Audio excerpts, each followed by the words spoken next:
speechless, honestly. Just Sa, 20 years old. Though it's hurting me, now it's history. They've scored again, man. They've scored again. Oh my days, man. I can't be bothered. I'm gonna go to bed. Can't be asked. 2-0 down in 15 minutes. Like Score another one. Score another one. Oh, guys, it's gonna be an embarrassment, ladies and gentlemen. It's gonna be an embarrassment.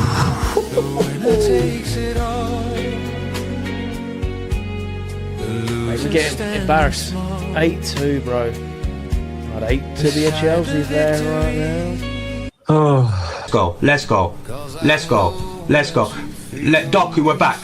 We're back. We're so back. We're back. We're so back. We're back. Oh, wrap it up, man. Dingle, dingle, pringle. It's over. He's going over to the monitor, and that's the game. Even if Donnarumma saves it, we're going down to 10 men. And here comes the red card. Down to 10 men. Game over. GG's. Right, what's our next game? Final mint. I just don't want to miss you tonight. And I don't want the world to see. And a straight red. In the red? 'Cause I don't think that they'd understand. Oh, bro. Oh my days. Is that an offside decision? I'm not sure it is, but it's Vinicius Jr. making it 2-1. Never win away. We lost last week and we lost today. We don't give a because we're all pissed up. Vinny scores. Won it anyway, bro. Just doesn't slap saying anything. Oh my goodness me, Eze, an absolute screamer. Oh my god, sweet lord, sweet lord. Everything feels like the movies. Yeah, you believe. Absolutely unbelievable effort that from Eze. Gotta look at the keeper though. 1-0 Arsenal. let me troll you guys a little bit. Yeah, Rice, 2-0, boxed off. I just want you to know who I. All of the games are done. All of the games are done with 30 minutes left. It's boxed. It's finished. Absolutely boxed off.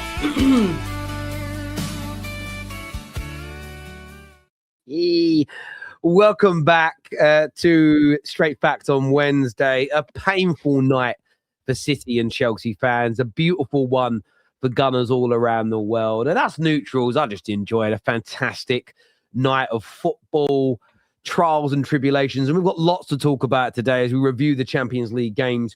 We look ahead of a big night for Liverpool that they must win. And we are going to get into a bit of in-depth talk, more so about Chelsea than City, because it feels like Chelsea fans have all cottoned onto the idea now that Clearlake are killing them. Clearlake, or BlueCo, we should refer to them as, are destroying Chelsea from within. I want to touch on the Carabao Cup final a little bit as well, and these quad hopes that seem to be drawing ever near for Arsenal. But gents, obviously everyone knows we're joined by Hussam and Mo on Wednesdays. How are you, gentlemen?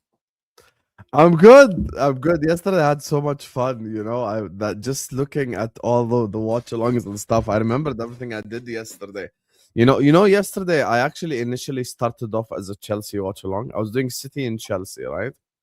But it was such a training match, Chelsea PSG, that I just switched it to Arsenal midway through. I swear to God, I had literally two thumbnails, one with Chelsea and one with Arsenal, and I just switched it to Arsenal mid-game because Chelsea was just getting touched up yesterday. They got absolutely slapped, to be honest with you. City, I think, gave a good fight, but Bernardo Silva can hold that, and Arsenal won in a very good fashion. And yesterday, watching the Champions League, I'm very disappointed in a couple of performances, but we'll get there when we get there. Make sure you guys are liking and subscribing as well. I don't know which topic Terry wants to start with, but let's go. How are you, Mo? How are you, mate? I'm very, very good, actually. I just didn't sleep a lot yesterday. I just wanted to say something. Yesterday I think it's a day that it showed me how football can be so cruel and how football can change people's moods and opinions between two teams. If you remember in the start of the season, Chelsea were supposed to give their fans hope. Chelsea was supposed to close the gap. And I'm sure you did a video on it. I did a video on Cundy and Matisse's reaction is the one that caught my eyes, right? Because it's not about laughing at them because they are crying or they're screaming or something like this, but they look so broken, right? And I compared this to how people speak about Arsenal yesterday. I know, like, we laugh at, like, I laugh at Osam sometimes in match actions. You do, like, when Inter lose, we do, like, the laughing stuff. But watching Matisse talk about his team yesterday and Jason Cundy, it wasn't fun. It was like, these men are broken. These men are completely broken in terms of, like, where are we going? Why are we supporting this club? How are we seeing this club like this? And some, like, if you look at the months, the difference between people who are talking about closing the gap, we have done, like here, of course, Chelsea gave hope to Chelsea fans after the Club World Cup about buying players and we're going to close the gap, we're going to challenge. Some of them went to say that we have a bigger chance of Arsenal or Liverpool to win the Champions League, if you remember that. In the beginning of the season, we're a cup team, we're a Champions League club and stuff like this. So I watched the reaction of them versus the reaction of some Arsenal fans and I'm like, it's ridiculous. It's how just your ownership completely destroyed your hopes in going anywhere with this club. You don't trust the players. We're talking about Enzo Fernandez leaving the club. You don't know if Palmer is staying. Just some months change that. And it's not about the laughing thing. It's just a sad for me watching these men being broken like this about a football. You know what I mean? I'm like, where is the hope? You have no hope whatsoever. I hear you 100%. And in the summer, I did some videos on Chelsea where I was really looking at how good they were in those last 6 games of the Prem. I watched them at the Club World Cup and I saw some very good signings in the summer. Some haven't gone as well as I thought. I thought Gittins would be a better signing. I liked him at Dortmund. We all get things wrong. But I looked at João Pedro going in there as an example. There was a couple of others that I thought, okay, there we go. I actually like the Lap. I think the Lap's been an absolute disastrous signing, but I liked him. But I looked at how they were playing in the Club World Cup and thought, under Maresca, they might go to another level this year. I thought they'd be nearer the title race. I thought they'd fall away in the end and finish 10 to 12 points off top. But I thought we'd see a really good Chelsea.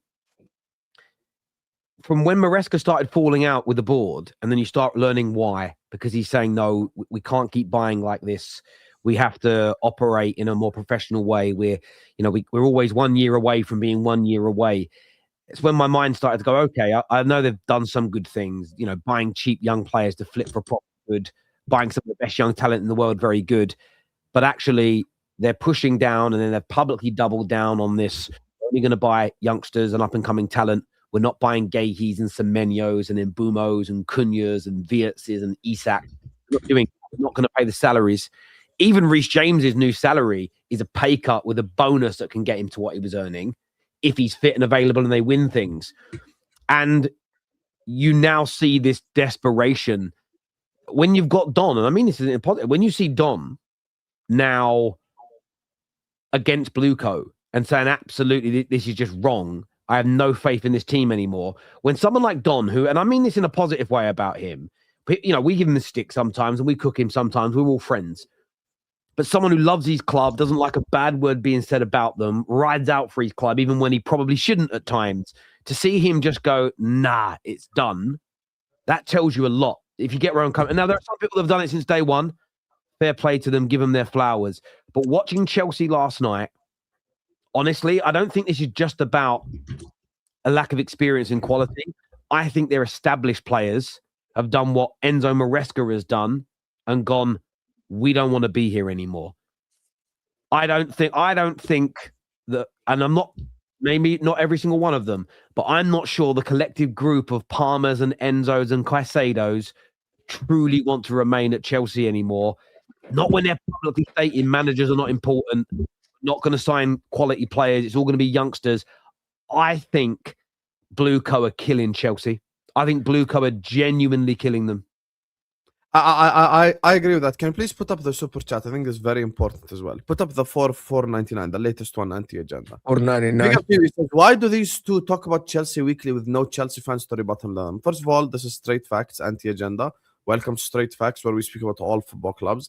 We speak about Arsenal with no Arsenal fan to rebuttal us. We speak about City with no City fan to rebuttal us. That's number one.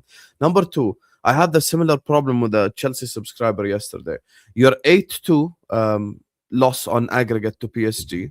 You spent all that money. You're on 7th manager in 3 years under BlueCo, and you're in a top 5 race. What's there to rebuttal? Are we saying anything crazy? Are we saying anything disrespectful? Have we cooked Chelsea? We haven't even said anything that's disrespectful. We haven't even said anything that's wrong about Chelsea. And this is my problem. And this has seeped into the players. Every week we come here, me and Mo, every week we do MHF. And every time on the Football Terrace, we ask the same question. Why are the Chelsea players so emotionally charged? And I think this has seeped into the fans. You see how the players are getting sent off?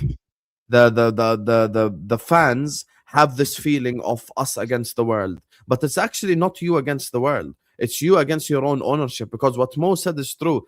It's like, I hate Chelsea Football Club and I want Chelsea to not succeed. I grew up on Benitez, Mourinho. I have every reason to hate Chelsea. But I watched Chelsea yesterday and there was just no fight and no passion. Like, there's no real desire. There's no real hunger. I saw a club that just doesn't belong on the same table as PSG. Yesterday, I literally... I can show you right now my thumbnails. I started it off as a Chelsea and City watch along, and as soon as the second goal went in, I switched it to Arsenal because it became a training session. PSG were just passing the ball around, playing in first gear. And I understand that Chelsea are not as good as PSG, but I know that this is something that people don't like to hear, but there is a way to lose. Last season, Liverpool lost to PSG on pens. Arsenal lost to PSG, I think it was 2-1 on aggregate or 3-1 on aggregate. You know, there's a way to lose. There's a way to go about things. You know, where like Saka misses a chance and Raya makes a save, and at the other side, Donnarumma makes a save. You know, there's ways to go about things. 8-2 is not okay. Yeah, in any way, shape, or form. Sorry to interject, but Donnarumma was actually the reason that Liverpool, Arsenal, and even Villa, you could argue, narrowly lost to PSG. Donnarumma was the difference maker between the two sides, as brilliant as PSG are. 8-2. And PSG took their foot off the gas last night. PSG could have made it 9, 10, 11, 12 if they wanted to. In first year, that's my point. Imagine. They were So what do you want us to say, anti-agenda? Like, what do you actually want us to say? What? Like, what? Your ownership is fantastic. Really, what do you want us to say? Is the team in the good place? Are you where you should be right now? Do you are think Chelsea fans happy? Any Chelsea fan in the chat? You are happy where you're at? Like Jason Kandi yesterday, like he said, I think he left the studio. He went to the stadium. He's like, I've not watched this before. I've not watched this in the stadium before. I'm gonna tell you something, my friend. I had hope for Chelsea. You had Maresca, you won the Club World Cup. There was 200 million to spend. I thought you're gonna go Cola. I thought you're gonna go and buy established player. I thought you're gonna go and buy Mania, and I thought you're gonna go and buy a defender in the summer. And I thought, with Maresca, he's learning on the job. They are building like Arsenal. They are going forward and stuff like this. And I thought that the ownership completely sacking Maresca might have been the right decision for you. But if you just let me finish. But if you're gonna sack Maresca and hire someone like Luis Enrique, we would understand it. We would okay. They're firing Maresca and they are hiring Luis Enrique. These people want to win. These people want to move forward. They want to get a better manager than this. But not with Liam Rosenior. And I'm not saying that Liam Rosenior is a bad manager. But as it looks now, he has zero experience. He has no experience whatsoever. Rosenior out a month in, and look, people are Rosenior out more. You know, when we make predictions about Chelsea, it's just because they're obvious. Guys, you know this is their 7th manager, BlueCo. How long has BlueCo owned Chelsea now? What, 3-4 years? 4 years. Thomas Tuchel, Frank Lampard, Andrew Tate, Graham Potter, Pochettino, Maresca, and now Rosenior. This is not normal. This is actually not normal. Like, I don't think Real Madrid have been through as many managers in the last 4 years. And that's the club that sacks the most managers. People mocked Roman Abramovich, but Abramovich's thing was at least win and then don't win, sack the manager, and then hire a new manager, then win again. But you're not even winning now. You're 7 managers deep without winning a single serious major trophy under this ownership. And this is the problem. And, you know, I saw Ches earlier on going like, oh, this doesn't represent the project. I'm okay with where we're at. Yeah, but there's a way to go about things. There's a way to lose.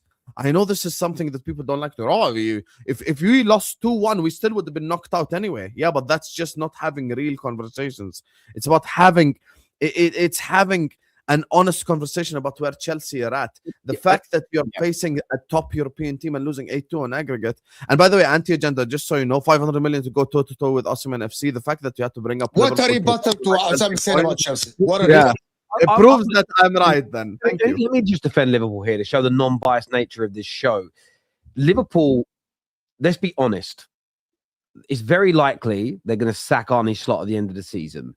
And they're going to bring a new manager in. They've still got a very good squad. There's some areas to improve on still. They're very likely to get better with the caliber they purchased. For Chelsea, you are not going to get much better than you've seen in the last couple of years. Your peaks in the last couple of years is about as good as it's going to get because unless you change what you're stating, unless you pay the going rate for the transfer fees and the salary of some of the very best players in the world, you're not going to reach the top of the mountain. The Chelsea of old that reached that top is because they had some of the very best players in the world. They spent like that. I can't fathom why Chelsea fans can't see this. It doesn't mean every facet of the way your club is run is bad. The same as when people say your squad isn't good enough. That shouldn't be met with, well, you're saying Caicedo's not top class. It's irrelevant. Yes, you've got some good players. You don't have enough good players. You're not being run correctly. And I feel for some Chelsea fans. I really, really do. But BlueCo are killing them. And last night, for me, just felt like the evidence. 8-2 is the second biggest drumming over 2 legs an English club has ever faced. The only one that's bigger is Arsenal's 10-2 back in 2017. And we know what Arsenal were back then. We know what Arsenal were. A laughing stock, literally. That's the truth. They were a laughing stock. People need to understand something. If Terry makes a football point about Chelsea and people go like, yeah, United haven't won anything in 12 years, and automatically Terry's right. Because you're basically, you're saying that my opinion's irrelevant because Liverpool failed. Okay, great. I agree. Liverpool failed. And what? What's your point? Does it make you happier that, okay, Mo, you say the same opinion maybe because Inter are top of the league. Maybe then, you know, it will make a difference. I don't understand when people super chat and say you spent, but Sam said that Liverpool are the biggest failures this season as it stands. By far. And me, Sam's team failing has nothing to do with his opinion.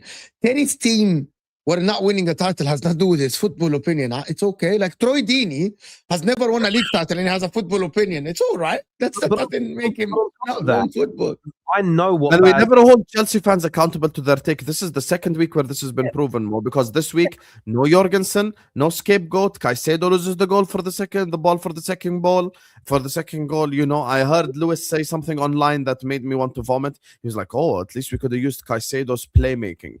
We're referring to Caicedo as a playmaker now. We're finished as a I know about when people go to be terrible at your club as City fans said something similar to me today when they were like, well, you can't criticize Pep for having nearly 600 million spent in 12 months and not winning the league when your club spent 2 billion in 13 years and not won the league.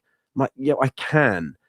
The only way I can't is if I pretend that my club spends money brilliantly versus yours. That's the only time my club's behavior becomes relevant. But what's really important for Chelsea fans to understand here is that I can recognize bad elements of ownership because of how bad mine are. I can see it, I can sense it a mile away. You can feel it. You know it's coming. And some of the things they've said and done, managers have no statistical impact on making a team better. That straight away tells you the manager isn't important. And unless they do exactly what we tell them, we will move them on. That should send shivers down the spine of every single Chelsea fan. Now, I know what the pushback will be, but Terry, you said it's right that Jason Wilcox had a conversation with Amorim about changing things. Now, absolutely, Clear Lake should get involved if you guys are winning 30% of your games, one game a month for 14 months. They should get involved and say, How about we try changing something? How about we try and make things a bit better? That's fundamentally different from saying to a manager, we're not buying you experienced players. We're not buying you top-class players. We're not paying the salaries that those people want. What you're going to get is every summer, 18 to 21-year-old starlets that you've got to nurture and develop. That is fundamentally different from a sporting director saying, look, you're winning, 1 in every 3 games. We're winning 1 game a month. We're plummeting. We're in big trouble. How about we try 4 at the back? If you're comparing those two scenarios, you're not stupid. You're not low IQ. You're just a liar. You're just being so disingenuous as a person. And Chelsea are again, when I say Chelsea are in big trouble, are they going to get relegated? I don't think so. Are they going to be where Tottenham are? No. Do I see Chelsea in the next 4 or 5 years, unless they change their model, winning a league title? Absolutely not. Because I think what's really key, we spoke about this 2 seasons ago and last year. And I think most Chelsea fans thought by now Chelsea would go, let's go get the Ostermans. Let's go get the Mike Mignons. Let's go get the Donnarummas. Let's get the Gahys. Let's get the Elises. Yeah, I thought that. I thought that as well. And they're not doing that. In fact, I saw this. I saw this tweet right from a Chelsea supporter earlier today, and I'm like, this is so true, right? So let's take a look. And this is why they're in trouble. And it said, my talent ID isn't always the best, but I'm a fan. It's not my job. And it kind of goes like, they paid fortunes to have talent ID signed. That's Clear Lake, BlueCo.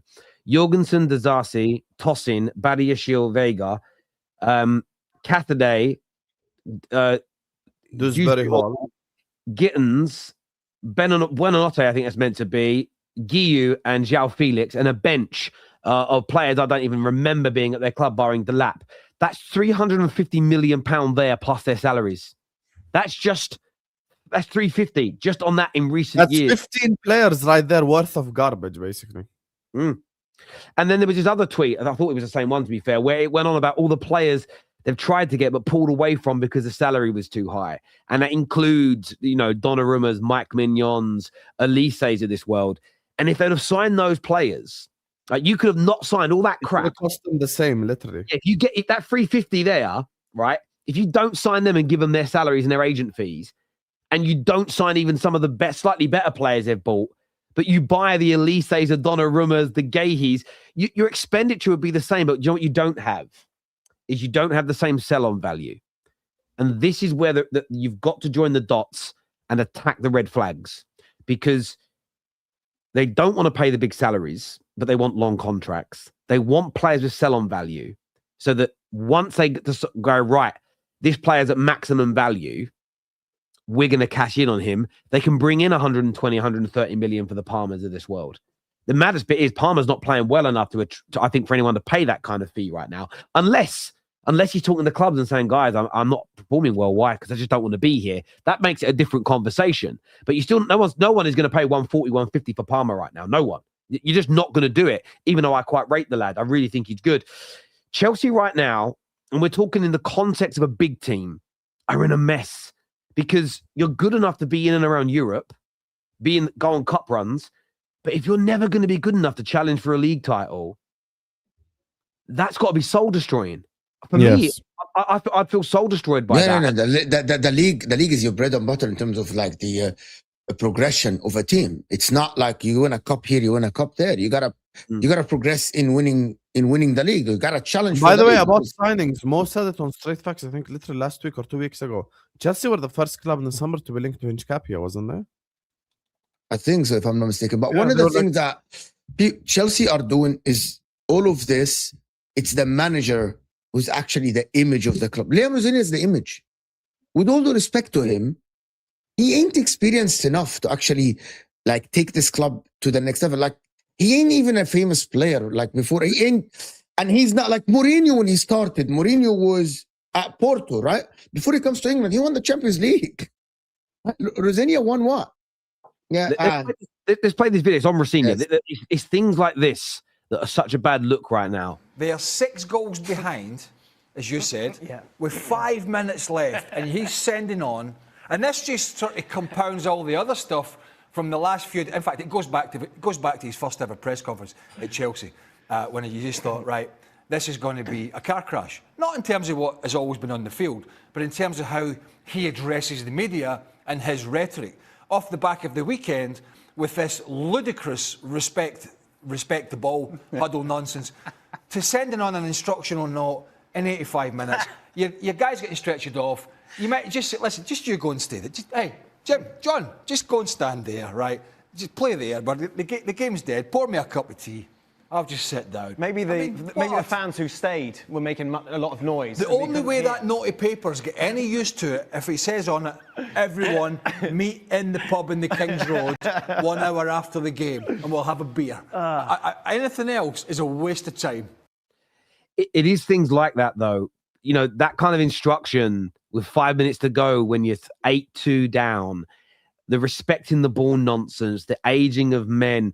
I feel for Liam Rosenior, but he is absolutely out of his depth. He shouldn't be there. And look, I think the proof's in the pudding. Poch made mistakes, but he wasn't the problem. Maresca made mistakes, but he wasn't the problem. Rosenior's nowhere near their level, but he isn't the problem. And this is for Chelsea. Chelsea fans have got to do something here, tangible. You know, anybody still enabling this ownership doesn't deserve to call themselves a Chelsea fan. And I think if you're just going to sit there and fund it, buy the new shirt, go to the ground, get giddy. And this is the fear, though, I have, right? Is some Chelsea fans, and a lot in our chat, will be on their necks. But do you get the feeling there are certain Chelsea fans where if they sign a couple of good, exciting young players in the summer that look good in pre-season, do you get this feeling that the whole situation can reset itself? Oh, I think. Yeah, that's what I'm saying. That's why I say. Yeah, go on. Because Don, in the group chat 4 weeks ago, I went and checked the dates. I was out walking my dog in the woods, said, bring me some good centre-backs and a new left winger, and this squad and Liam Rosenior can overtake Arsenal next season. Why do they trust every manager? Why is this the same cycle? Why? Based on what? Don has said he's changed his mind on that now. But I still worry that there's a lot of Chelsea enablers that if, for instance, that youngster, that Quenda, they've signed from Sporting, I get this feeling that if he looks good at the World Cup or looks brilliant in pre-season, you know, if Esteval in pre-season scores 6 goals, I do get this feeling that the enablers will be out in force again going, Arsenal, we're coming, City, we're coming, everyone, you know what I mean? And you know, this is my thing. Let me just say this. This is very important. Let me just say this. Yeah, this is my issue, okay? If even Arsenal fans in the chat, right, they're top of the league right now. If I say, I think Liverpool, you know, after we sack Slot and make a couple good signings this summer, I think we'll be back and we might overtake Arsenal next season. Arsenal fans in the chat might disagree. They might go like, oh, but like they will understand where I'm coming from because there's at least proof of me winning a league title last year. You know, like you can understand because Liverpool aren't going to sign a bunch of kids. You know, we're going to sign 2-3 good players with a good manager and then we're going to go again. We're going to challenge for the league next season. So people understand where I'm coming from. The problem with Chelsea is where does this even come from? Like from where? You know, I have a stat for you guys. You know that Chelsea haven't finished above Liverpool since Antonio Conte. Forget winning the league or anything. They haven't finished. Go check right now. Since Antonio Conte, they haven't finished above Liverpool, Chelsea. So what makes you think that they're going to go back to winning league titles? What makes you think that they're going to go back to challenging and all that? These are the takes that I just don't understand. What happens? You're looking at like the summer. I always say we always hold every fan base accountable. We held Terry accountable for everything about Amarim, and he got cooked. And even Staffy fought him. I got held accountable for my feet are up. You know, every single person. And whenever they make any take, we hold them accountable. But Chelsea fans, as soon as the project goes to the crap, BlueCo out. This team is inexperienced. Why didn't you say this in the summer? You know, this is why I respect the people that say this stuff, you know, without needing to say this stuff, versus when it all goes to the crap, all of a sudden BlueCo out. But you told me you're going to challenge. You told me you're going to challenge with the summer that you had. When myself and Mo were online giving the Chelsea summer a 3 out of 10, they were calling us Chelsea haters. There are Chelsea fans in the chat. You know, the guy that was insulting Louis on the Top 6 show, Gilno, big up Gilno. He was in the summer telling us how Garnacho has more under 21 goals than Lamine Yamal. You remember that, Mo? You know, I'm like, okay, so Chelsea fans have to defend their players. Sorry. Sometimes at Chelsea, you don't have to defend everything. It's all right. Sometimes you gotta say this is gonna work, this is not gonna work. It's all right. Like you're not gonna look bad if you say you're not on Arsenal's level or you're not on City's level. It's all right. And the reality is you aren't. Now you are seeing it. Your owners did this, and because you won the Club World Cup, because you won the Club World Cup, it doesn't mean you are amazing now. Like I said that Chelsea should challenge, and then I saw the transfer window, and I'm like, okay, this is not what's gonna make you challenge. These players aren't gonna make you challenge. Do you know what I find, boys? PSG are elite, and they pass the eye test.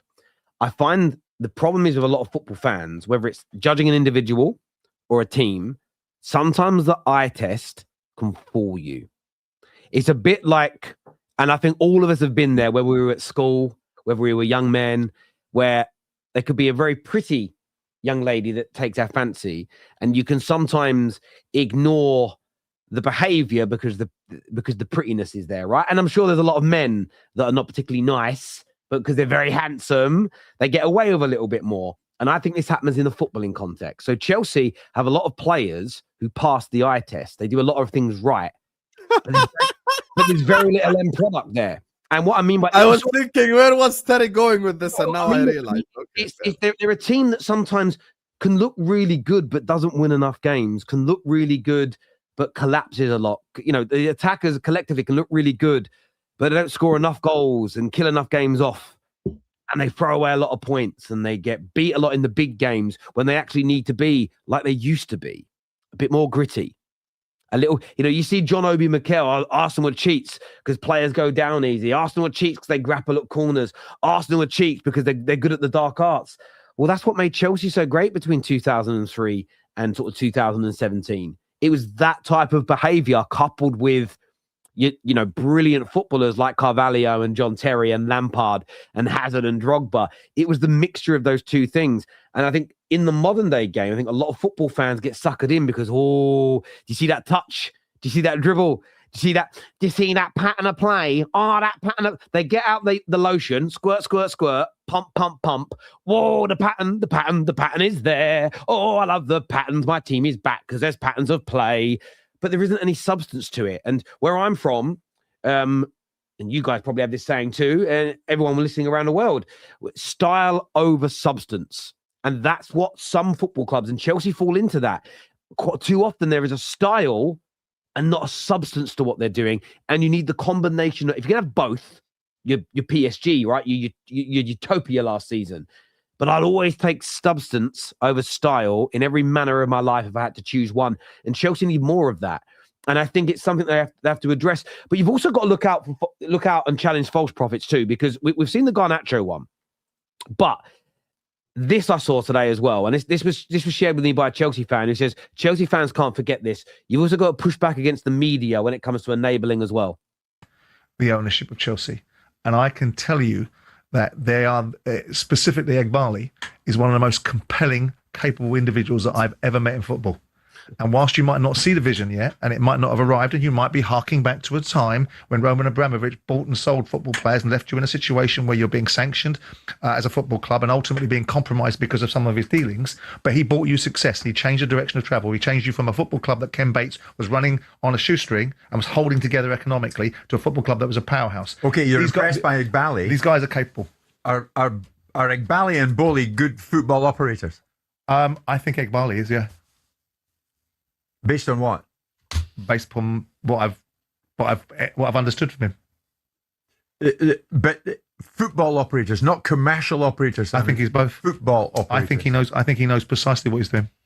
And I'm not, people are going to say, "Oh, what? I've got no allegiance to Chelsea. I couldn't give a monkeys about Chelsea. I couldn't give a monkeys about Tottenham. The team I care about is Crystal Palace." But when I meet people, I spend my entire time bringing situations to the circumstance and having a go at people.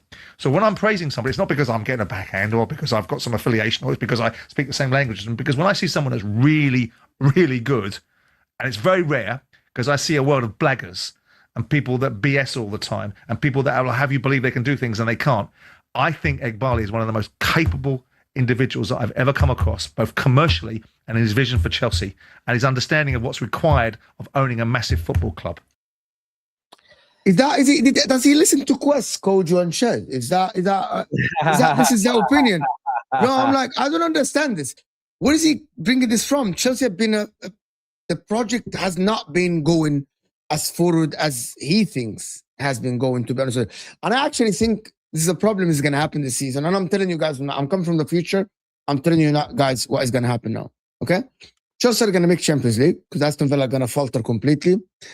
And they're going to get to the FA Cup semi-final. They're going to get to the FA Cup semi-final. And we're going to have Chelsea people in the summer telling us, but listen, we sacked Maresca, we changed the managers, and we achieved the objective. The objective for Liam Rosenior was to make Champions League again. We got knocked out to a very good PSG team, and we made the FA Cup semi-final. And we got knocked out by Arsenal in the Carabao Cup semi-final. So we were in 2 cup semi-finals. We got to the Champions League again. We achieved our target. The project is on course to actually achieve what is supposed to achieve. Literally, this is what is going to happen in the summer, right?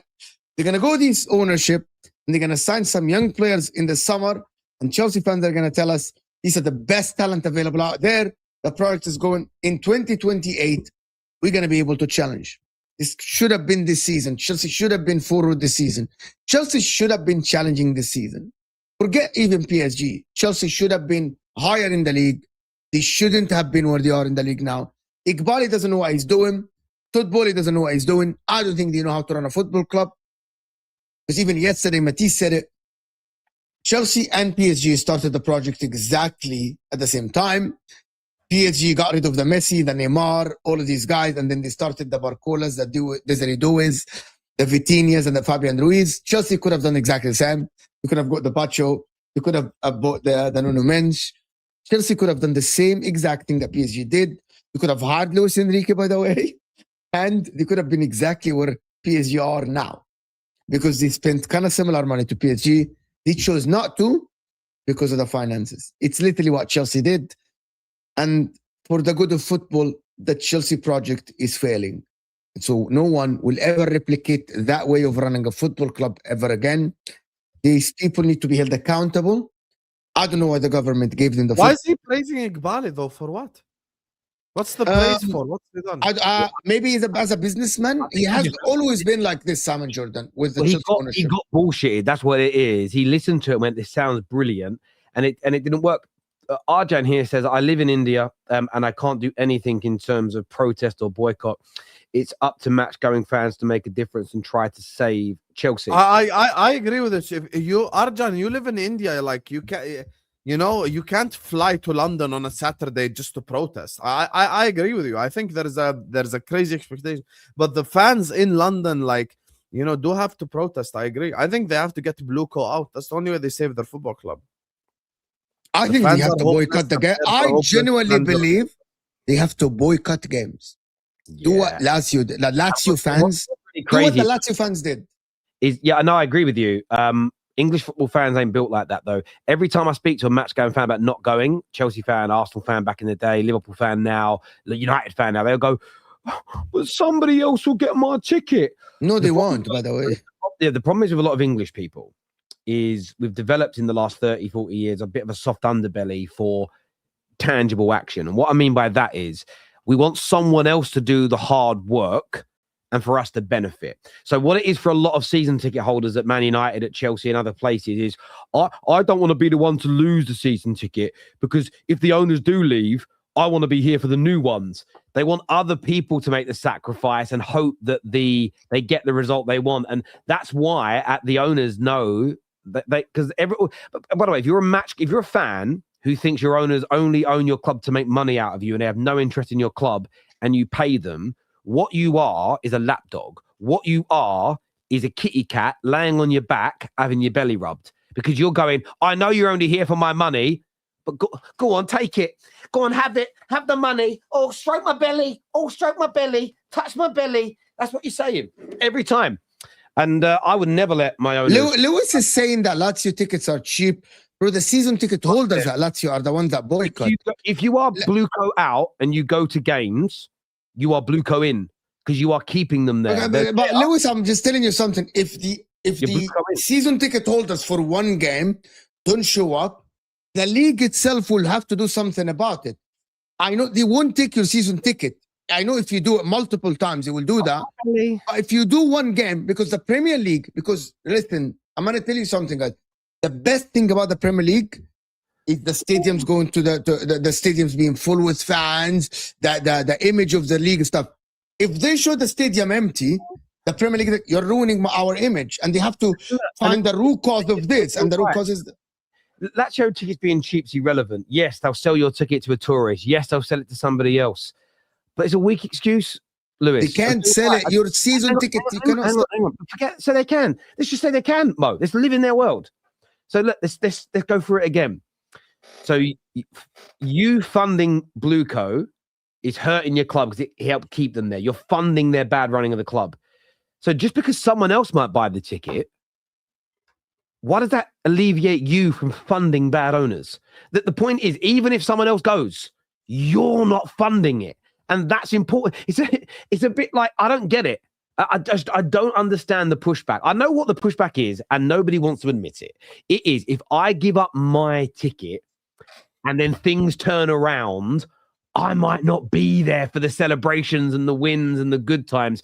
But none of us are ever getting rid of bad owners unless we boycott, unless we walk away. What he's saying as well, that's actually, Lewis, that is absolutely spot on. 20 minutes in the beginning of the game would work, because once the camera around the world show that the stadium is empty for 20 minutes, the Premier League have to move. What I guys don't understand, because I'm an international, right? And I watch games on TV. If there is a game in the Premier League that they show without fans, the Premier League, that's the image of the league itself. It's not only the image of Chelsea. So, Lewis, I've had this conversation with Man United fans. I'm not suggesting the first thing you all do is just cancel everything.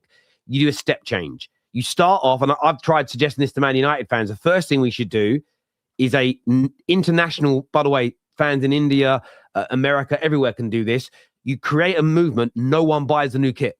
The first thing you all agree on is next season, BlueCo, first stage is not one fan buys the new kit, and you create a noise. And with all the social media accounts and everything else, and by the way, a lot of match-going fans don't even like fans wearing kits. It's a bit of snobbery at Man United. They go, right, and if you don't listen to us and sell then what we're going to do is start turning up 20 minutes late to games. We won't be there for the first 20 minutes, first 30 minutes, whatever it may be. If you don't listen to us then maybe it's then we cancel, right? It's a step change to this, but you show them you're serious. The problem that you have, Lou, and I don't mean it disrespectfully to you, I just don't think, and you'll see this at football matches. This is what will happen, right? You'll go, right, we're not coming in for the first 20 minutes. You're out there waiting. You're playing Man United.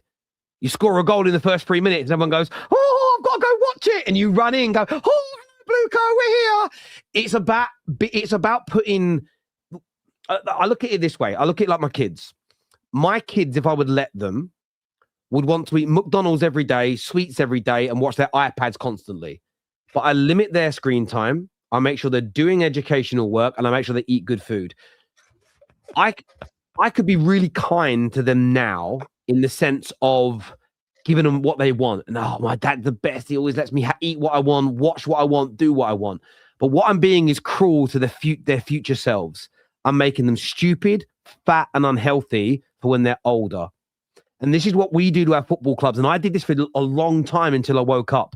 Me going, oh, I've got to support the club and buy the new kit. I've got to be there to support the boys. What I realized I was doing is I was giving the football club the sweets and the McDonald's and the screen time.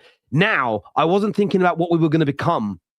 I wasn't thinking about the monster that I was helping Man United's owners, the Glazers, to create by continually funding their terrible running of the football club. And I'm not saying day one, give it all up. I believe in a step change. But let's just say you try everything and they're still ruining your club. Why would you continue to be a person funding that? That doesn't make you a fan. Because you aren't enjoying, with all due respect, you aren't enjoying it.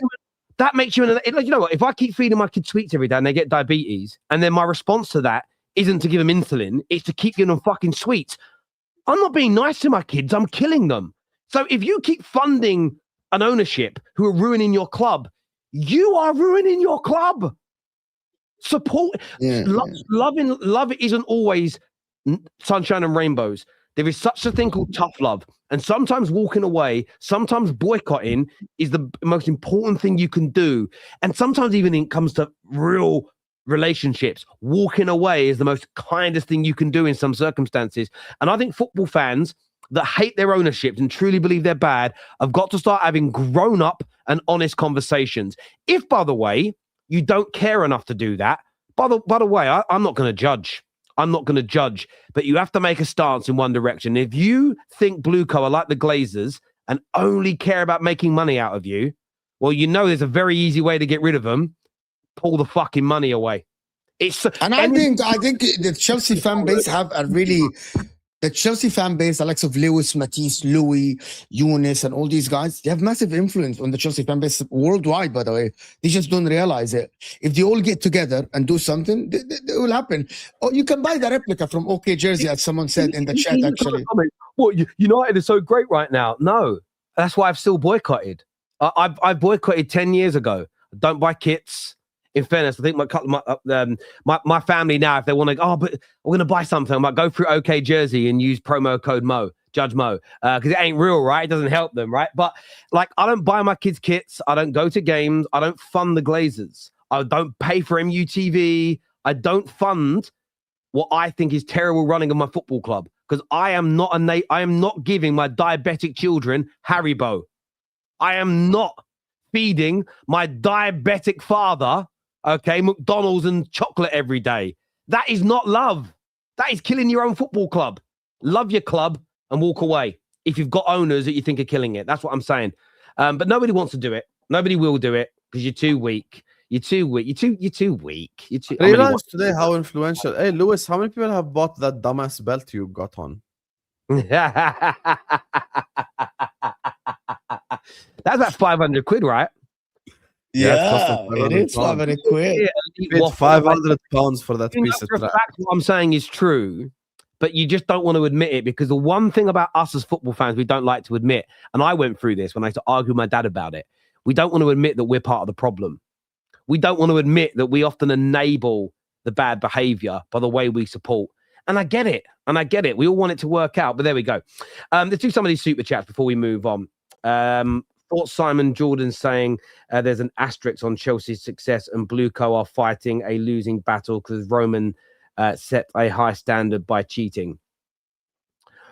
Simon Jordan waffles a little bit. I can't lie to you. I mean, look, there is an element of truth to that. I mean, the trophies won between 2011 and 2018 are definitely tainted, because it's now been proven that many of those top class players signed were signed via illicit payments and cheating, and that hurts, and that should be taken into consideration. But Chelsea have the money to buy better players than they have right now. They could have spent 200 or 300 million on real sizable talent and not all these kids that have been bang average.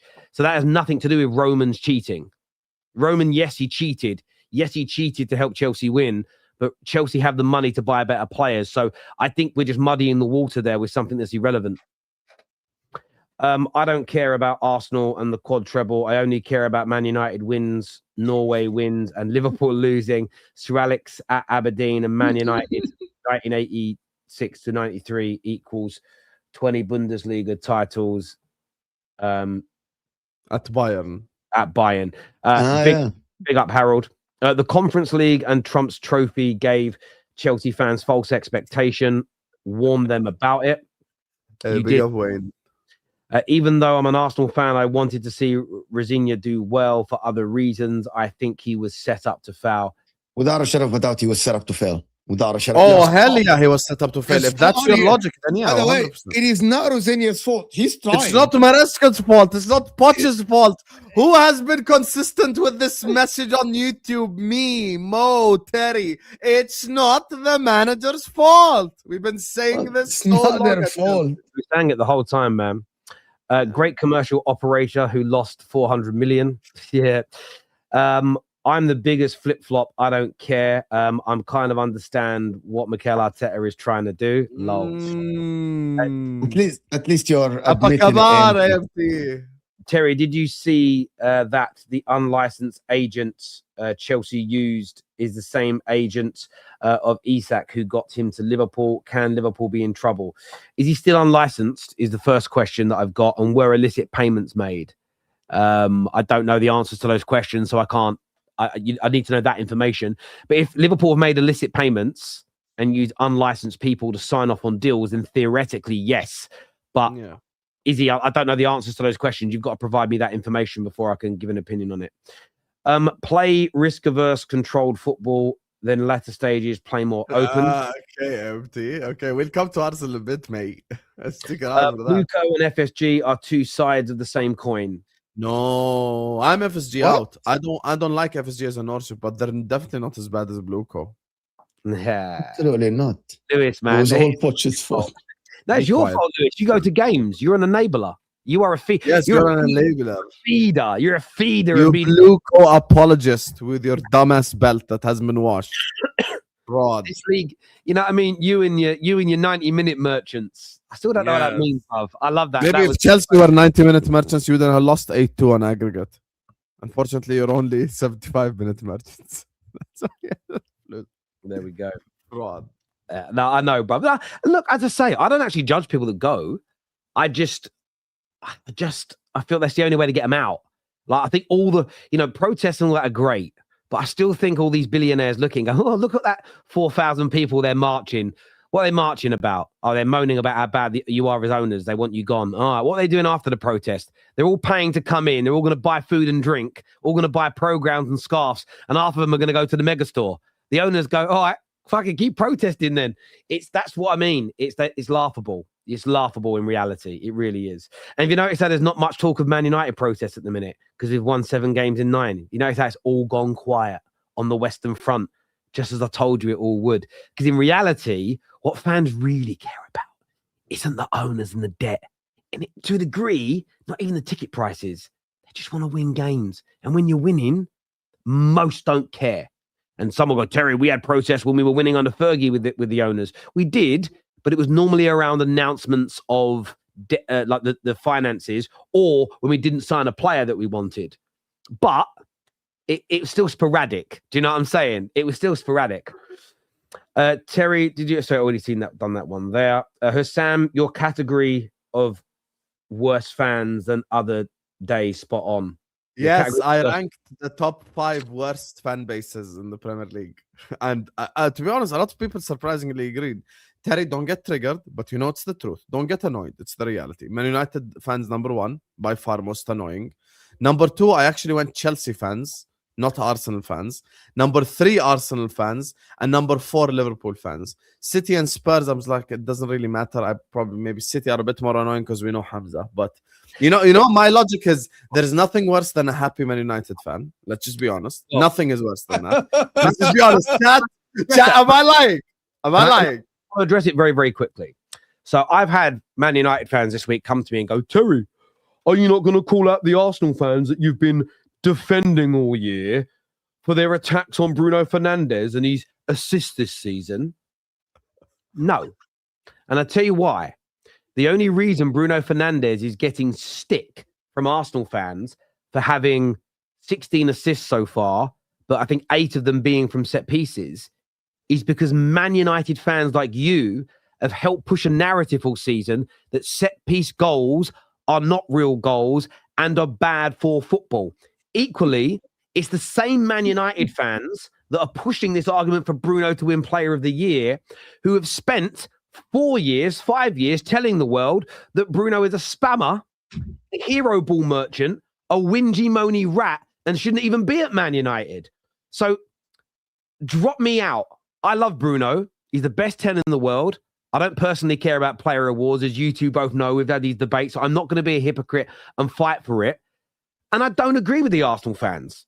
But I don't need to get involved in this petty, childish playground squabble because I'm not one of the amoebas who set up this stupid debate and argument. The set-piece goals aren't real goals. The same as I didn't set up the debate, the same as you Man United fans did. Oh, Fernandes, no pen, no party. It's you same guys. The Man United fans like me that have never discredited penalties, never discredited Bruno, never discredited set pieces, and just speak football for what it is. We're not even bothered by this argument. It's all you petty TikTokers and all you morons online that have done this. So in that particular subject, United fans are very jarring online because you're the reason that Bruno's now getting shit. And what did I tell you all season? Every single one of you. Play silly games, get dumb prizes. if you push narratives that aren't true to shit on the team, at some point it will be used against one of your players in your club and you won't like it. So stop fucking doing it, you bellends. Moving on. It's just so annoying. No, Terry just indirectly showed, that he agrees. I think Terry gets annoyed by United fans more than even I do. So Man United fans, we always want to, like when we're winning well at the minute, we don't need to put no more pressure on the club. Oh, if Arsenal have a little collapse, we could win the league. Shut the fuck up. Just leave it alone. Just enjoy where we are. We always go one step too far. The online fans, you know what I mean? It's like slow down. We don't. There's some Man United fans after every game. Oh, should Carrick stay or go? Stop fucking talking about it and just enjoy the win, you bellend. It's so jarring. Oh, it's so jarring. It's like we can never just live in the moment. Everything's always got to be better than it really is, or it's worse than it really is. Do you know what I mean? It's just, I want to enjoy myself right now. And like I keep, mate, all year, how have I said all year that this nonsense about set pieces will bite? And by the way, it'll bite Chelsea in the backside one day. It'll bite City one. It'll bite all. I mean, look how many times it's done Klopp this year. Klopp moans about it, and then his team win a game from 2 set pieces, and he's celebrating. It's like you just look stupid. Yeah. Don't do it. On Liverpool, we'll come back to a few super chats in a minute. We are going to speak Arsenal, but I just want to touch quickly on tonight because, I mean, it's absolutely imperative that you win after the weekend draw against Tottenham. And I wasn't on the show; I was out for Mother's Day, but. I mean, it's important you win tonight, but surely you're confident you're going to beat Galatasaray at Anfield tonight. No, I'm not confident. Why should I be confident?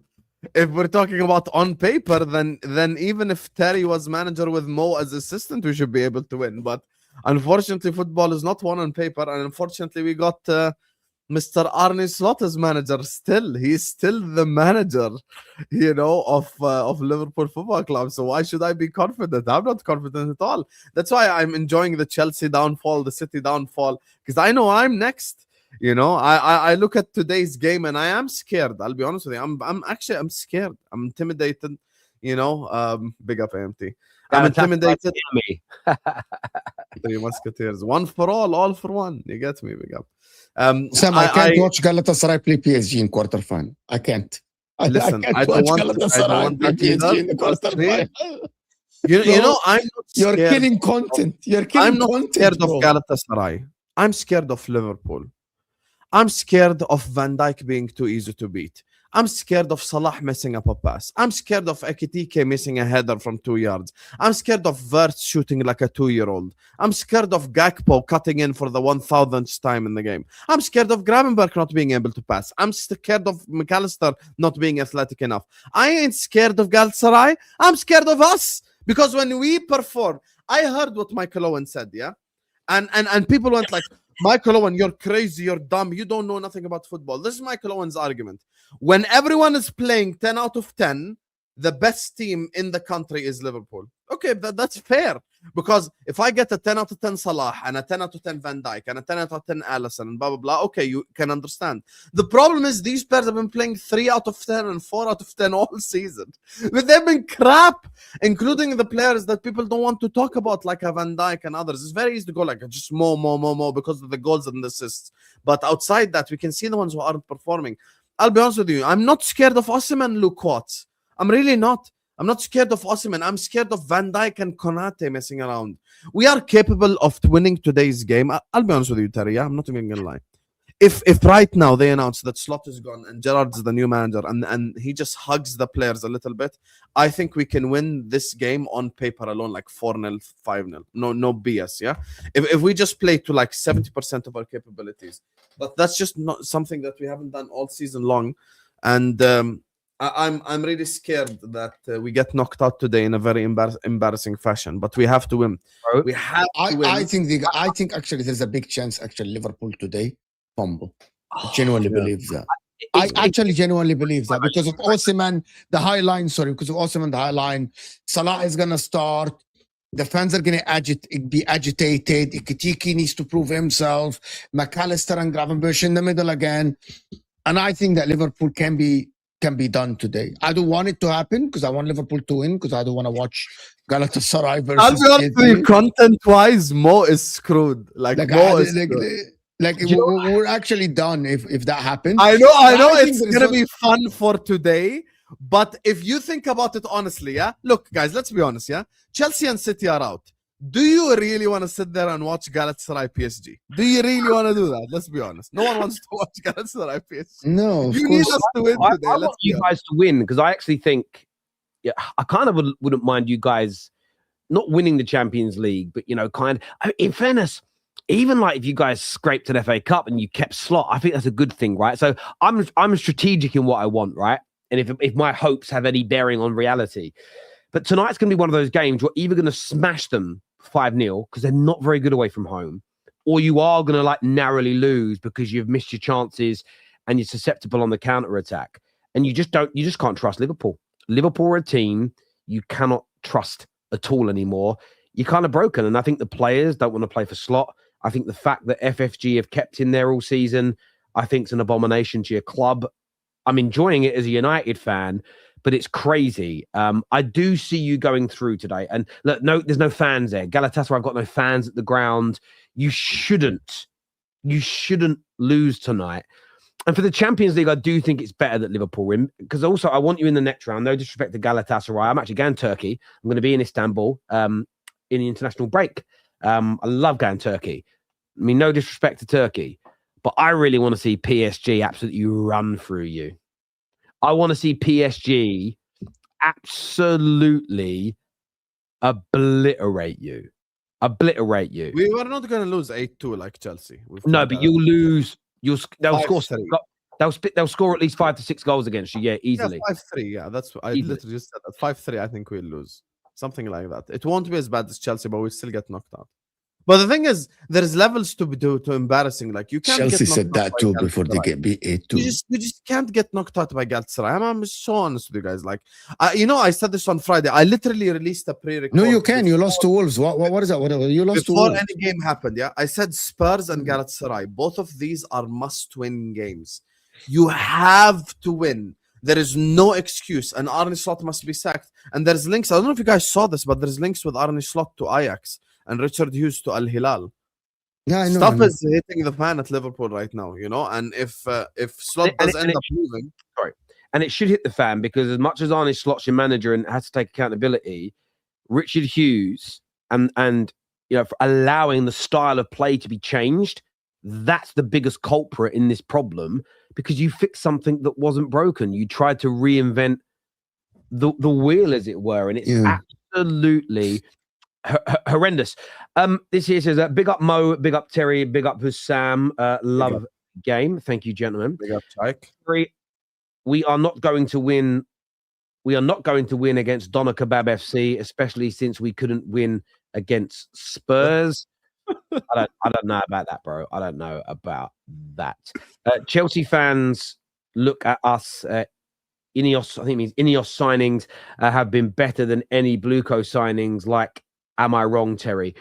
Well, we've got a different. This is why when people compare us to BlueCo, I kind of laugh a little bit. There's always going to be similarities between every ownership, but we're not targeting just kids. Mbeumo and Cunha are proof of that. Delic and Maz are examples of that. Not every signing's been brilliant. We have signed some youngsters this summer. What we keep briefing, and I'm going to hold Ineos to account, is that we're looking for at least 2 elite midfielders. We're not saying we're looking for 2 young, up-and-coming potential midfielders. If we go and sign 2 20-year-olds, I'm going to call it out, unless maybe one of them's a starlet. But I want a Tonali, I want an Elliot Anderson, who are young, but they're not inexperienced and not prem-proven. And I think there's a difference in that. And Chelsea used to be that team. Chelsea were the team for years that would go, do you know what? Let's go and get Torres. Do you know what? Let's go and sign Lampard from West Ham. Let's go and get Ashley Cole from Arsenal. Let's go and do these things. Chelsea were once upon a time, you'd see a guy have a good 6 months, Sean White Phillips, and go, bang, let's just take him and see what happens. And you've just lost that as a football club. You really, really have. Already done that super chat there. At work, but got to tune into my favourite show. Big up, Captain. Thank you very, very much, my man, for being here and talking to us today. This here says, do you think Arsenal match up well with City, a team that leaks opportunities to fast teams versus a very slow, methodical attack in Arsenal? obviously last night Arsenal had a very good night. They won their game. They're through to the quarterfinals against Sporting Lisbon, who, by the way, Sporting Lisbon became only the 5th team ever to bounce back after a 3-0 defeat in the first leg of a Champions League knockout game. But they are 9 points clear at the top of the league. They've extended that since the last time we sat here on Straight Facts. City are now out of that. The Carabao Cup finals happening this week. It just feels right now like Arsenal and right after that performance yesterday are just that little bit clear of Man City right now. Yeah, that's what I wanted to actually talk about is that when you look at both teams, we're talking about a team in a quadruple charge, and we're talking about the other team. Even though City just got knocked out of the Champions League, we aren't talking about a domestic treble or anything. I think it feels like there is a gap between both teams. What are we talking about, Mo? Just City and Arsenal. City and Arsenal, right? So for me, if you're looking at City and Arsenal, you feel like there is a gap between the two teams. The Sharks are coming. And I'm going to tell you something. This is all on Pep Guardiola. It is not on the players.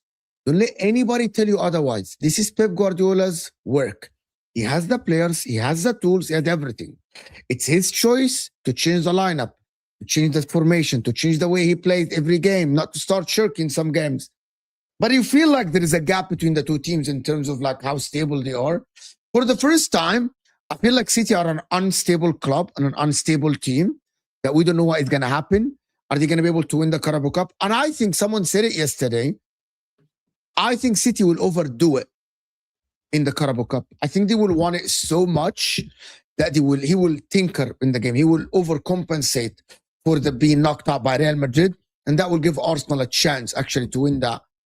And I think if Arsenal win that Carabao Cup, this is where we're going to start seeing both teams. Actually, the gap is getting bigger between both teams, especially for next season as well.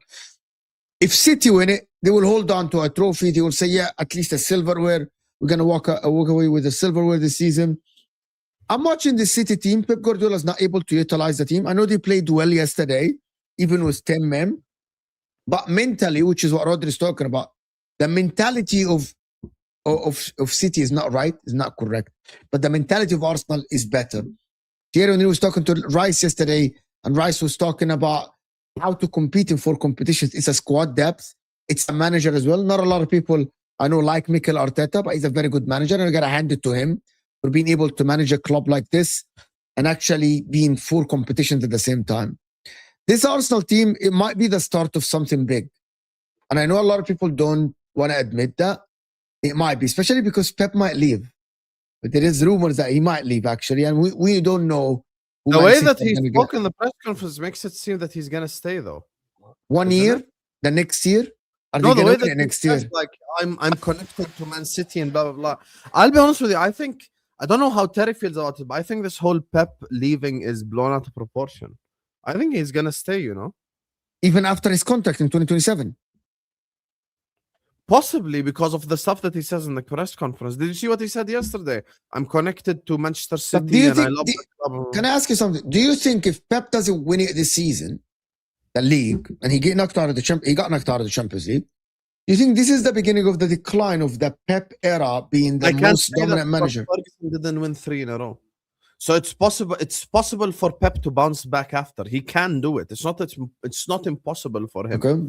That's the thing. Like, I think if City, like as an example, I don't know, like the thing is as well for us, I hear what you're saying about the start of something special, but we have no proof of that. And we have a big and we need to understand in the modern era, only 3 clubs in history have three-peated. Chelsea, Man United, and Man City. That's it. Arsene Wenger's Arsenal never went back. The Mourinho, 04, 05, 05, 06. But they had 2. Yeah, that's what I'm saying. They repeat champions. They repeat champions. Retain the title. Retain the title, I mean. Yeah. I thought you said 3-peat. Sorry. No. Only retain the title. Yeah, retain the title. So they retained it. So you can't just go like Arsenal are gonna win the league 100% next season. It's impossible. You can't just guarantee it, because I tried doing that in the summer and I got humbled even with great signings. So you have to be able to look at it objectively. If Liverpool next season, because we can't just let's be honest, we can't just give doom and gloom scenario for City. Let's be honest about this. I'm not saying doom and gloom. طب استنى شوي. If Arsenal win a league and feel less motivated to win the league next season, and Liverpool hire Xabi Alonso and it takes us time to adapt, what's stopping City from winning the league next year? Yeah, no, you are right in that. Like, you can't always predict these things. The one thing I thought was weird, only weird thing about Pep yesterday, that he was dressed like a 50-year-old retired skateboarder for a Champions League game. I found it just weird. Yeah, that shirt was strange, to be honest with you. You're too old for that, bruv. Calm down. Like, he looked like Jonah Hill from Superbad. It was just kind of mad, right? But I don't know. I don't take his comments seriously about he's going to stay. I think it's the heat of the moment, because one of the comments were, everyone's always trying to sack me. No one's trying to get you sacked. No one thinks you deserve to be sacked. It's just there's a lot of strong. There's a Man City content creator that I've got a lot of time and respect for. He knows his club inside out, and he told me at the end of last season, no, not the 24-25 season, the season before, that Pep's going to do 2 more years. Now, there's loads of strong media reports from the Ornsteins and the like that keep talking about him going at the end of this season. I think there's something in it. Maybe not winning a thing motivates him to go for 1 more year. Maybe winning something, probably the Carabao Cup, maybe the FA Cup. He goes, you know what? I've won 2 more trophies before the end, and I kind of move on. It's hard to know, though. I mean, look, Fergie did go 3 years in the Prem. After he won his first Prem, went 3 years without winning one. There's an anomaly in there that shouldn't be ignored, and that was the new Chelsea ownership and the fact that the big clubs in England went out on average, spent 30 to 40 million a year in the summer. Suddenly a team started spending 150, 160 million. The gulf in expenditure is like nothing we've ever seen in football before. And it took a good couple of years for football clubs in England to recalibrate and be able to kind of counter that. So I think looking at it, although 3 years we're not winning anything without that context is crazy. Pep isn't facing a disruptor in that same way. Arsenal, for instance, haven't suddenly started spending. It would be the equivalent of Arsenal dropping £800 million a summer last year, this year, next year. Nobody would blame anybody for not keeping up with the team spending like that. But I think for Pep, there is this element of, do you stay and do another year if he doesn't win the league or any trophies and go 3 years without winning? Do you go 4 years without winning? Or do you just say, I'm moving on now? Because I think sometimes, when there's always been that question with Pep, can he have a great team, which he did? Can it fade and can he rebuild it? Yes. If he never tries to rebuild it, the question, you can always answer the question with, well, I think he could have done it. I can always say, I think Fergie, if he'd have gone to it and managed Real Madrid, would have won La Liga with them, right? You can't disprove it. I can't prove it, but it can be an open-ended opinion. If Pep stays another year or two, spends another 300 million, and they still don't, and they're not very good again, right? You've got the proof that he's not been able, with over $1 billion spent, to rebuild a title-winning team. And that, I don't know if Pep wants that against his legacy. I personally don't. The other side of the argument is, who else wants Pep, and what are they going to give him to spend? Because the one thing about Pep, he is not going to go to an Italian club with no money. PSG, maybe he would go to, but they look very, very much hell-bent on keeping Luis Enrique. I don't know if he'll ever manage Spain because of his love for Catalonia. So where else can he go? And if you get where I'm coming from, because I don't think Pep will put himself in a position where he's not at the richest or one of the richest clubs in the world, who's also able to compete with the Premier League teams financially from a European standpoint. Does that make sense? I don't see him go. He won't go to Benfica that have the most money in Portugal because they'll never be able to compete regularly in Champions League. So there is this, he's in this almost rock and a hard place period where, because of the power of the Prem financially and how powerful City are, where does he go from here? So takes a year off, manages Liverpool. No, he'll never do that. Do you think he loves City like this? Liverpool and City are not rivals. They love each other. I don't think it's about City. I know Liverpool spent big last summer, but that's because they didn't spend the year before. Liverpool will never spend as regularly as City do, and they won't pay the wages that City do. He won't do it. Like Pep's in this point where Pep's a very, again, only with what we've seen. I hear your rebuild point, but what if that's the reason why he sticks around, though? No, but he might What do. if he rebuilds City and then wins 2 league titles like 2 years from now? Then I'll give him a lot of praise, and I'll say he's ticked that box, right? The same as if he went and joined an AC Milan and didn't have as much money as other leagues and other clubs and turned them into a Champions League winner again. I'd go, wow, that's a Jose moment. That's a Cloughy moment. That's a Fergie moment. I just give him the praise for it. I don't have agendas here. I just think it's impossible to call next season like what's going to happen because, look, it depends on the Liverpool manager situation. I think Arsenal winning the league might make them a bit less motivated for the league next season because the challenge of going back-to-back leagues is a lot more difficult. And I think Arsenal need upgrades on their forward line. Like how Arteta has them in this position, I have no idea anyway. So that's a massive credit to the manager, the defensive structure, their team. So there's so much to be going for. But I think with Arsenal, like the way that they're performing right now, and this is the thing, when me and Mo were saying this in the middle of this happening, and even Terry, people like, oh, you guys are just glazing and twerking. How about just listen to what you're saying? When Arsenal dropped points this year, it was because of individual errors or a world-class moment from the opposition or blah, blah, blah. Whenever City dropped points, the other team had more possession for 20 minutes, created the more dangerous chances, and now it's all come full circle into fruition. The issue is, these moments have been coming for City all season long. Arsenal have dropped points in moments where they've made errors, but they were still the better team. They were still the more dominant team. That's the thing that Mo kept trying to explain this season, but it's very easy for you to just go like, oh, yes, oh, you're twerking for Arsenal. Arsenal Wolves, one of the most embarrassing results all season long. How did that whole thing start? Raya literally dropping the ball after Gabriel running into him, and the first goal was a world-class goal. The 3 goals that Man United scored were world-class goals. Meanwhile, you watch Manchester City versus Forest. Forest have a lot of... You watch Manchester City Leeds. If Aronson and Dominic Calvert-Lewin aren't 2 bozos, that game ends 2-1 to Leeds. Easily. City aren't in control. Pep Guardiola. But these things don't happen in the Arsenal game, though. These things only happen in the City game, and that's the problem. I actually think that Pep needs to reinvent the wheel again at Man City, the way he plays. And I think he is between, do I play the same position-based football with the likes of Rodri and pass the ball 1,000 times and be high line and play the high line? Or do I be compact and I actually have the team structured? And he doesn't have the players to do the position-based team. And he doesn't want, his ego prevents him from actually being structured again. In the Premier League, it's very hard to win football matches now. And he said it himself. And he's not structured enough to win the majority of the games. And he doesn't have the players. He's not Kevin De Bruyne. He doesn't have these guys, bro. There's a really interesting stat that I saw. I'll have to find it and maybe look at it next week. If you go back to the 21-22 season, City finished 24 points ahead of Arsenal. 22-23, it was 5 points. 23-24, it was 2 points. Last season, they were 3 points behind them. Right now, they're 9 points behind them. So you can see a trend of Arsenal gaining each year and now becoming better than they are. In that time, listen, between 21 and 24, they became they four-peated. They did trebles. They were a brilliant team. But football has evolved in the last 2 years. So not only have Arsenal caught them, football has sort of changed. And I think this is all about the decision-making of Pep versus do teams find a way to change football again next year that maybe catches Arsenal out? We don't know. And I think Arsenal right now are playing at a very high level.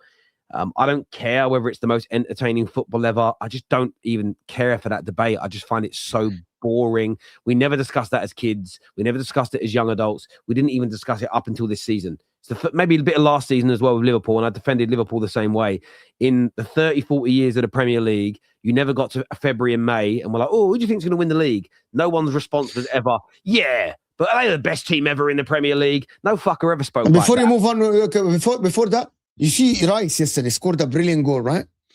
And one of the things that was said, and I said that many times, Arsenal would love to have spaces. Declan Rice would love to have spaces around the 18 to shoot. Declan Rice can shoot. He can score goals. Yesterday, he intercepted, driven with the ball. By the way, his goal was amazing, by the way. Just on a half volley to finish it that accurate is actually fantastic. The problem is people blame Arsenal. Oh, you play shit football, you play ball. Okay, well, how about at least if Arsenal have some spaces, now we can judge if they play good football or not. Because yesterday when Leverkusen opened up, Arsenal could have scored 3, 4, 5 goals. They were playing good football, passes around. They were being quick in the transition. They were playing well. You know, the problem is people judge Arsenal players because all the teams, and I think, again, we've been saying this, there is so much respect shown to Arsenal as a football team this season that is preventing them from playing that good football. You watch the Everton game, and you watch the Everton game, Manchester United, Everton versus Arsenal, Everton. Everton were defending with everyone. I'm not saying anything about Man United. You aren't where Arsenal are now, right? But Everton respected Arsenal to the point that the back line is inside the 18 and the second line is at the edge of the 18. It's hard for them to do anything of a substance, anything. There is nothing other than try to dribble 2-3 players, which is very hard in the Premier League. Yesterday, yeah, Rice can score from outside the 18. Oh, look, Eze can score bangers. Oh, surprise. Why? Because he has a couple of yards. In the Prem, he doesn't have that couple of yards. No, I don't disagree. The reason they've looked better from a spectacle point of view in the Champions League is because teams have been braver against them in the Premier League, and there's no doubt about that. But they're playing a very good brand of football at the minute. They're also playing 4 comps, and the idea they're going to play 100 miles. It's easy to play in 4 comps. You know that, yeah. We have seen it many times. It is so easy to play in 4 comps and actually be focused to play in 4 comps. It is much easier to play more games in the season, right, than actually be in one competition. It is much easier because the players get rhythm and stuff like this. It is so easy for the likes of Declan Rice because it's going. He plays this game, goes to the next game. They play Leverkusen today. They play Man City. It's the exact same plan. It is so easy for him to stay mentally fit. You know what I mean? Going for the quad. A lot of bullshit that I've ever heard. No. Let's not kill the sarcasm yet. I agree with you. Going for the quad. It's why so many teams have won the quad rather than just one trophy in a year, because it's easier. No, I agree. But the last time I heard it yesterday is that run out of time. Why not go for the quad? You have the deepest squad in the world. Why not go for the quad? I'm like, what? But I think this is the thing. They're not playing at 1,000,000 miles an hour in every game, and they are trying. It's a conundrum. You're sometimes trying to hold back a little bit, because you know you've got so many big and important games coming up that maybe you're not battering teams 5-6-0. You know, if they're out of the League Cup in December, if they're already out of the FA Cup, maybe the Premier League and Champions League games, you'd see slightly more energy being used. You know, we're 2-1 up, we could push for a 3rd, 4th, and a 5th. What's the point? Because at the end of the day, I've said it before, I'd take... And it's funny because I've had a few gooners message me in the last month going, Terry, for years online, I thought you were a dickhead when you used to say that the treble's a better achievement than the Invincibles. You went, now we're on for a quad. I get what you mean. Because I never used to like when you would say that winning a league with 100 points is not as good as winning the Premier League and FA Cup together. And of course it is. It's more trophies. Like, the records are brilliant, unbeaten or lowest conceded goals or most points. I said, but give me 3 or 4 trophies over that any day of the week, because it's a different mindset. If you were only in the league right now, Arsenal, and it was like, right, we're going to try and beat, you can't. I don't think you can do it at this point. But say you could mathematically, we could beat 100 points. That is what you put all your energy into, like Pep did that time. But you don't even care really about maximum points per se. You care about staying ahead of City and staying in every competition to try and win them all. You don't really, it's not even a focus of yours. And by the way, if you suddenly, I know you've already lost a game, but say you were invincible, but you're going for all 4 tournaments, but you were 15 points clear at the top of the league, and you had a massive semi-final in the Champions League, and then the FA Cup, you might have a really weak team in the league game, because it wouldn't fucking matter if you lost chasing the quadruple or the treble. Yeah. Thiago and Fabinho had steroid injections in a Champions League final. That's how difficult that stuff is. That stuff is not easy. Your players get tired. Your players on the 2 teams, just briefly, because we won't speak on this as a collective before then. How do you see the Carabao Cup final going after everything that's that's happened in this last week? Arsenal going 9 points clear, the City going out of the Champions League. How do you think that impacts the final on Sunday? I think Arsenal are the better team. I think Arsenal are the favorites. I think Arsenal can win. I think Arsenal will win. But here's what's stopping me. After City losing the league and losing the Champions League, I think now, this could be the only trophy they win all season. More galvanized. You guys have thought about it from this perspective, because the thing is that's making me think about this final a bit more. Like, if you asked me 2 weeks ago, I would have said easily Arsenal are going to win. Because I just didn't believe in City. But I'm looking at it now, and I'm going like, yo, this could be the only trophy that City win all season. This and the FA Cup is the only thing they have to fight for. I don't think they win the league, and they're out the Champions League. So the pressure is on them to win this. Really, the pressure is on Man City. By the way, I was thinking, but as I said, this could be the only trophy that they win all year long. By the way, you might overthink it.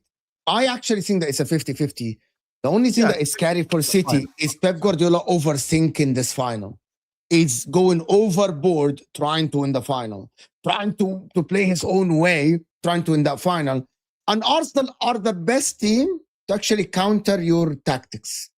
If you try to play your tactics, Arteta can counter your tactics. Arteta can defend. Arteta can play transition. Arteta can sit deep. Arteta can press. Yeah, Arteta can press. Arteta can. This season, Arteta can do everything. Generally, right? Like he can play any style of football. So I think that Pep Guardiola will be galvanized to win this game. The players will try to win it as much. City, it's 50-50. But I think that will play in Arsenal's hand. City must win this game. If City were still in the Champions League, City were closer in the league, maybe I would say that Arsenal were favorites. I think that City will try to win this game. And I don't think that this game affects Arsenal in the league at all. By the way, if Arsenal lose this, it doesn't affect them in the league, it doesn't affect them in the Champions League. The pressure might have a reverse effect, is what most say. Which I agree with. The pressure might have a reverse effect. This game, the pressure now moved from by exiting the Champions League, by dropping points in the last game, City in the Premier League. The pressure on this cup moved from Arsenal must win to take silverware to City. This might be, as Hassan said, this might be your only silverware this season. This might be your only Pep chance. Guardiola cannot go back-to-back seasons trophyless, right? He can't. Right? It cannot be Community Shield last season. That's the only trophy he won in 2 years. So I think the pressure has shifted massively. By the way, I know that Arsenal won it. Pressure way more on City. You can say, chat, you can say Arsenal must all you want. The truth of the matter is, Arsenal are in the quarterfinal of the Champions League against Sporting Lisbon. They're 9 points ahead in the league. So they're going to go through in that. They're 9 points ahead in the league. So they have multiple chances at trophies. I don't think City have multiple chances at trophies. Like, this is a City must. This is a City must. It's not the other way around. This is a City. Oh, but Arsenal haven't won a trophy before. They're 9 points ahead in the league. They will win the Premier League. So it's literally this is the reality. Arsenal must. I think it's really interesting that there's pressure on both, and I'll be very, very clear about that. And I think Arsenal winning could very much help them win more this season, because I do think it takes an element of pressure off the FA Cup and the Champions League, because it's a cup that's been won. But I think being 9 points clear in the Premier League has changed the whole narrative around the winner of the Carabao Cup wins the Premier League in that regard. But the idea that there isn't a City must element or a City pressure is ridiculous. This is a squad full of many, many title winners, the greatest manager of a generation, who in the last 12 months has spent the better part of 600 million on the squad, including the likes of Gahey and Semenyo this January. They didn't win a trophy last year. They're out of the Champions League. They're very close to being out of the title race if they lose any more games before they play Arsenal. There is a must on them to win this, because any of the big teams not winning trophies in a season is poor, and we all get ridiculed for it. Liverpool do, United do, Chelsea do. So the idea that the team that's been the best in the last decade and the manager shouldn't have that pressure on them is ridiculous. Now, the City must, and if they don't, Pep's a fraud and should lose his job. No, again, that's childish behaviour, and I'm just not advocating for that nonsense. But if they don't win the Carabao Cup, the pressure then builds for them to win the FA Cup, because spending what they've spent with the squad they've got and the manager they have and winning nothing for 2 years is highly unsuccessful. When you consider the pressure on Arsenal to win after spending 900 million in 6 years, or spending 600 million in 1 year on top of a title-winning team, do me a favour, there shouldn't be no pressure. In terms of who wins, I don't want Arsenal doing a quad. Be really blunt about it. I don't want them doing a treble. The only trophy I wanted them to win was to stop City from winning the league. I'm fearful they could do a quad. Just that it's there, isn't it? Right. So part of me sort of thinks, oh, you know what? City have the Carabao Cup. Arsenal can't do the quad. City don't win nothing else. Happy days. That's what I'd like probably as a Man United fan. But that's not going to make me biased in what I say. I think the lack of pressure now, the lack, let me rephrase that. I want to reword it. The reduced pressure because of the 9-point gap. I think the reduced pressure because we're not going to get a City Arsenal Champions League final. Remember a few weeks ago, this big build-up of Carabao Cup final, FA Cup final, title decider at the Etihad, maybe a Champions League final against each other.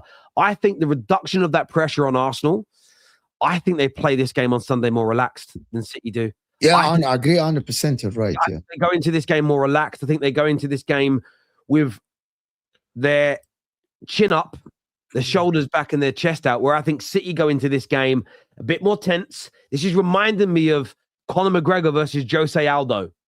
And I think you're going to see a relaxed Arsenal, very good Wembley record, versus a City team that might just be telegraphing a little bit. I'm not saying they can't win City. They've got a chance to. But right now, an early prediction I'm personally going with is 2-1 to Arsenal in the 90 minutes. I just feel that drop points to West Ham is going to feed into this game. Where actually, if it was the other way around and Arsenal didn't beat Everton, which looked likely with 5 minutes to go, and City would have won the game, and you were not looking at a 9-point difference, you were looking at what would it have been, a 4? Would it have been a 4-point difference? Yeah, take 3 points off Arsenal and add 5-point difference. I think Arsenal would have gone into this game far more nervous, far more worried about the trajectory after the game, and I think they would have lost. So yeah, I'm just going to go with a narrow Arsenal victory. And it also, Pep, as you said, I think Pep might galaxy brain this. If he's going to win, Pep, he's got to put O'Reilly in the middle with Rodri. He's got to start Cherky. He's got to start Cherky. He's got to start Semenyo. Of course, he's got to start Haaland. If he has Cherky on the bench, puts O'Reilly. They have no Gay as well, so Kuzanov.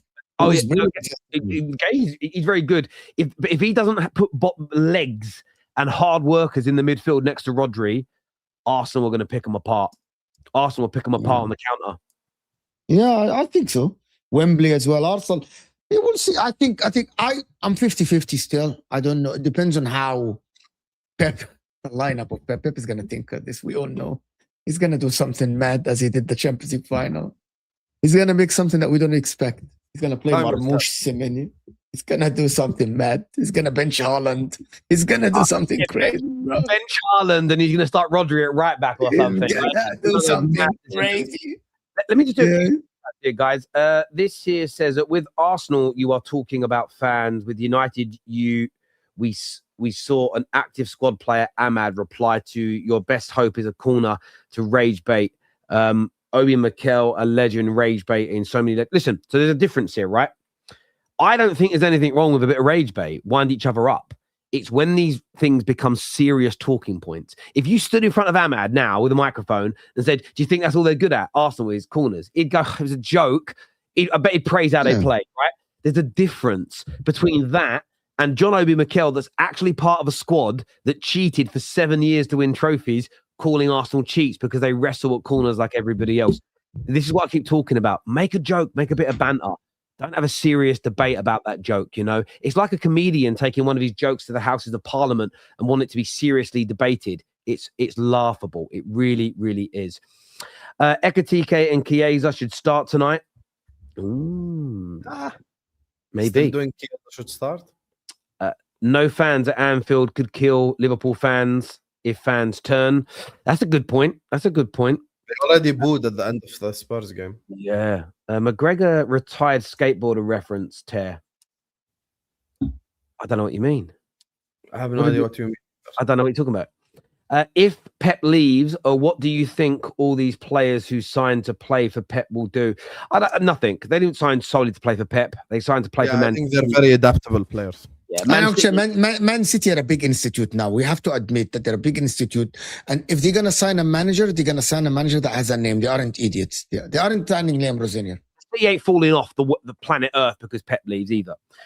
City can't open up versus us. If they get desperate for a trophy and open up, we'll beat them. City will try to win this final and they'll open up. Well, that's the other option. If they played like low block against you again. I actually kind of want them to do that because that makes it more of a chess match. That makes it more of a, how's this going to go? I think if they open up like they did against Real Madrid, because a lot of people said they played well, they attacked well and created chances, but their finishing was poor.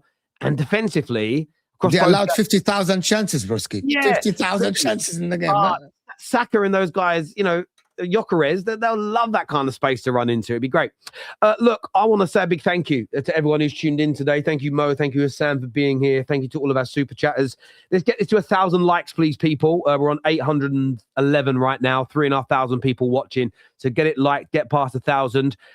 We're back later today after the Champions League games. Look forward to seeing you all there. This is going to redirect you to Judge Mo's channel now. So all of you, please, as many of you as possible, go and support my bro over there, please. Until next time, take care. Goodbye. God bless. And we'll see you soon. Peace.